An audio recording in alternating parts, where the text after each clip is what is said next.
What is up, guys? Welcome back to the Omega Greedy YouTube channel, where we do a whole bunch of fun things with cars and we learn how to work on all the cars together.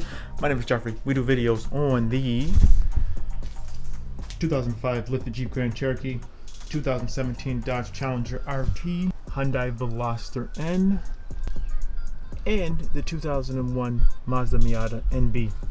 Today we're going to be doing a video talking about driving stick inside of the Veloster N. What? You're doing what?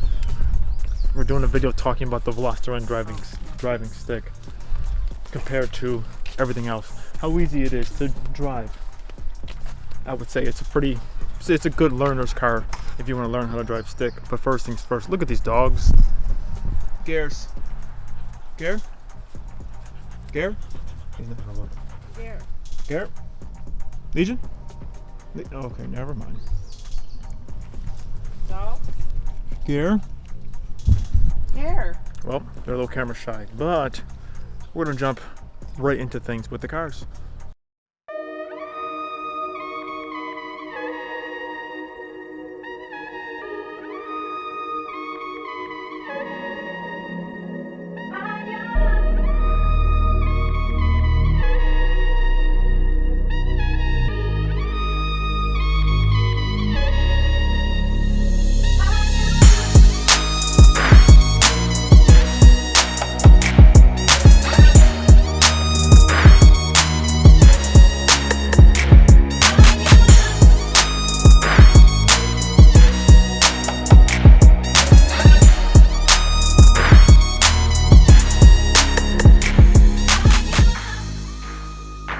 Alright guys, so we are about to go out where we're going to be taking the Veloster N.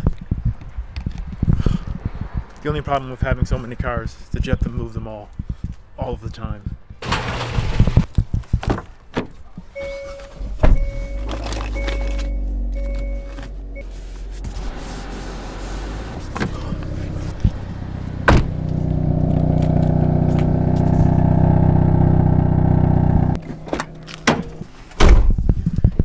Jumping out of one of the cars, jumping into the other one, both manuals. This one is so different.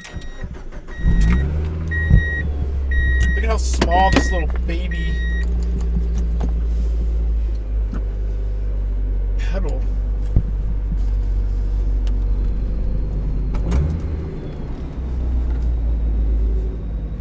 Guys, this video is going to be about driving stick inside the Veloster N. Now, once again, like I said on my channel, this car, it's my fiance's. It's Angelia's car. She did not know how to drive stick at all. This is her first manual transmission car, and how long did it take you, until you were just confident in driving it? I don't know. I'm still not that confident, but I don't stall anymore. Yeah, but you're driving to work. You're Yeah. driving. It took what? 2.5 weeks. Yeah. But that was me going out every third day. Yeah, you could have been much faster if you would have went every single day. But it didn't take you that long to figure out how to drive. I would say this car. I think though, honestly, if it's your first manual, I would say this is it's a good manual to learn on for sure.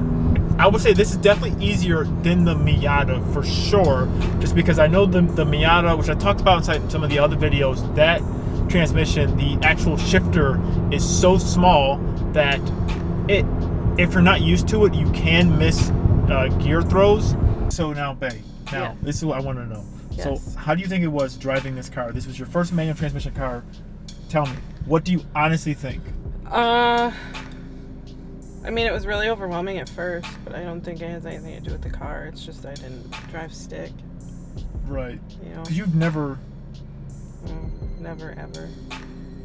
But you've seen me drive. Yeah, and I understood, you do this to, you know what I mean? I understood, logically how it works, but Yeah. not, how to do it. In practice, yeah. But, so, okay, what was the biggest thing to, learn?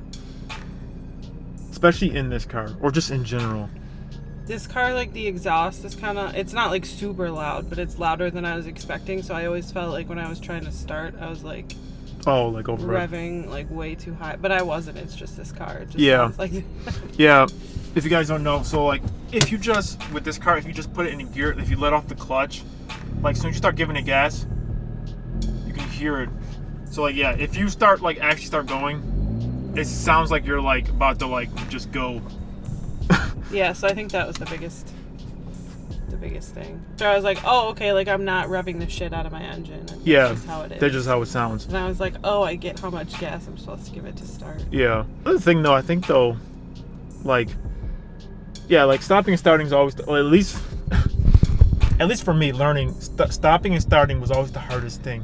Same thing in the car, same thing in a motorcycle, is always just learning how to, start from a dead stop, and then being able to start quickly. Like if someone's behind you, like, stop and then start again, like relatively quickly.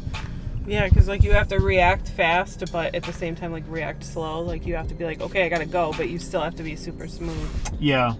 So it's like hard to get that. It's more like getting it through your head to do it than like actually physically being able to do it. Yeah. Because you go, oh fuck, someone's behind me, and you like let off the clutch way too fast and you stall. Yeah. I've done that. I want to say like twice driving in real life though. Oh really? Yeah. That's not bad. And like and you drive pretty far to work, so it's not like you're just like tooling around. Like you've been driving. Yeah, like I think my commute's like 24 miles each way. Yeah. So yeah, so that's definitely. I mean, it's mostly highway driving. Right, but still, when you do, you are on like a main road. Yeah, though. I go through a lot of toll roads. Yeah, so it's just not like I will say now, out of all the manual transmissions cars that I've driven, granted, I'm not saying I'm an expert because I'm definitely not. This has been like. What is the easiest? I think the Camaro. I mean, maybe just because I have more fond memories of that. I thought that was that was a good car to learn on. But I think this has much more technology with the rev matching. You turn it on, turn it off. It's great. I know like the newer manuals, they have the rev matching. This does have the hill hold. It's for like 2 seconds if you're on like a big hill. It will hold. Like I know, like on like small hills, it doesn't. If it doesn't like register it, but if it's on like a big enough hill, it'll like hold it for like 2 seconds. Yeah, but long enough for you to at least get come off the clutch a little bit. Yeah. But I mean, overall though, I think the car for like learning stick, I think it's laid out pretty nice. Like I was saying, the actual throws in here, the actual throws in here seems to be very nice. Like when you're in gear, you know it. Inside of the Miata, it's like very like small. Yeah. Like you barely throw it, put it up, and it's like it doesn't feel like it's in gear. Like I don't think the Miata is harder to drive per se. Everything's just But smaller. yeah, getting used to like what it feels like to be in gear. It's not like this is like super like notchy and satisfying. Yeah. And the Miata is very not. Yeah. When I did get the Miata, it did need the shifter bushing. I did the rebuild kit. That did help it out a lot because when I first got it, it was so vague, like putting it into gear. And granted, that's the car from like 2001. That thing has a lot more miles. It's like 200,000 miles on it. So obviously trying to compare that to this, it's going to be a lot different. But yeah, no, that was completely different. Even driving that 2000 Mustang that I had, that shifter felt weird just because of it kind of came out at like an angle. It kind of felt like almost like a truck shifter, if that makes sense, how it was kind of angled out. Even though those throws were long, like you definitely knew you were in gear, but I feel like that was a little bit too long. I feel like this is a good like mix of both. It's long enough that you know that you're in gear, but it's also short enough that it definitely still feels a lot sportier and it feels nice. The other nice thing I will say though, I feel like where your actual pedals, they're like spaced out like perfectly for me. I am 6'2.5", and this feels like this is perfect for me. And your entire steering wheel has the telescoping where it like comes out and like moves up. So this is a nice setup if you need to like adjust it. I feel like it's like everything's just laid out like perfectly for you. I like the way the pedals are too. That's the other thing that's hard about the Miata is the pedals are so much closer. Yeah, everything's so small. The first time I tried to drive it, I was on the brake and the gas at the same time. Yeah, especially like if you have bigger like feet as well. In the Miata, definitely it's a lot harder. I mean, I'm trying to think, like, looking back, I feel like the Camaro, it was a good, like, it was, I liked driving the Camaro. Granted, it was my first car learning on, so it felt like maybe I just have fond memories of it, but I felt like that was a good car to, like, learn. I don't think many people buy a Camaro to learn on it, though. Maybe. I mean, especially, I mean, now probably that was just a V6. I'm sure like younger kids now are probably buying those things. Those things are actually getting like really cheap. But all in all, if you are thinking about buying a Veloster N for your first manual transmission car, what would you say to that? Do it. If you like, because I was very scared that I wasn't going to be able to get it. Like, that was my thing. Like, I wanted this car, but I was like, do I want to commit to driving stick? It's going to be so hard. Right. But you really do get used to it. It's super overwhelming at first, just like learning to drive a regular car is at first. But like, this car is very forgiving. Like, when you mess up, I think. Yeah. Is there any final thoughts you would say about getting a Veloster N as your first manual?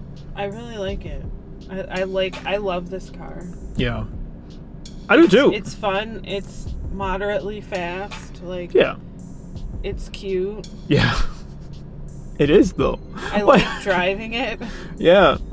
And like, even like seeing this thing drive, I think it, like me for the first time, like driving in another car, seeing you drive it. Yeah. I'm like, oh, it looks like really cool. It's a very unique car, like seeing it out on the road. It's not great on gas. Yeah, I mean, has it been, I mean, it's not, granted though, we've been driving kind of aggressively, but you know, but actually when we were going to the gas station, I put it in eco mode. We only had like so many miles to make it there. Yeah, we made it though. We definitely made it though.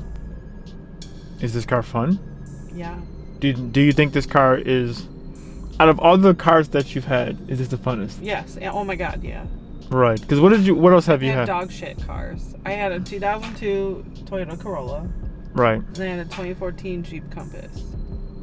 They're just like cars out of necessity. Yeah. This is like your first car. You're like, I want something that's going to be cool. Yeah, this is the first car I, like, honest to God, picked out because, like, I bought my Corolla used as my first car. And I was just like, F it, it's cheap. It's my first car. And then the Jeep, I crashed the Corolla like a couple days after Christmas. Yeah, I remember that. And I worked in Orchard Park, which is like, I want to say like almost 40 miles away from where we live. Yeah. And I just needed to get a car, like, quick. And I was, you know, I totaled my car in the snow. And I was super scared of driving in the snow after that for a little bit. Yeah. So I was like, I need something with four-wheel drive that's really good in the snow. And that's kind of like the only thing we found. Yeah.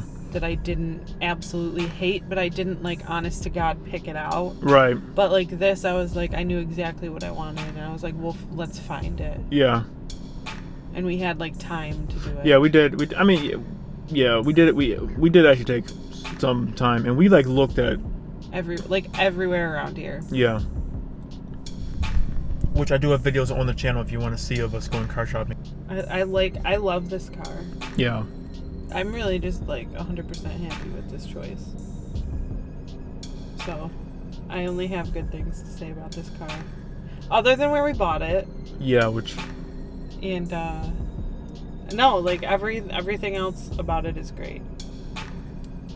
And I think, like, anybody who wants to drive stick that, like, hasn't before and wants to just say F it and buy a new car that's stick, they're so much easier than, like, back in the day. Yeah, like, for you sure. will be able to do it. Yeah. I mean, I drive with rev matching off. Right. But you don't have to drive with it off. Yeah. But yeah, so that's pretty much the quick thoughts on driving a Hyundai Veloster N for your first time. If it's a manual, if you're thinking about buying it. But honestly, I feel like it applies for not any, but if you're thinking about buying a manual transmission car as your first car and you just want to just buy one. And it's new. If you're buying a new car. Yes. If you're buying like an old car.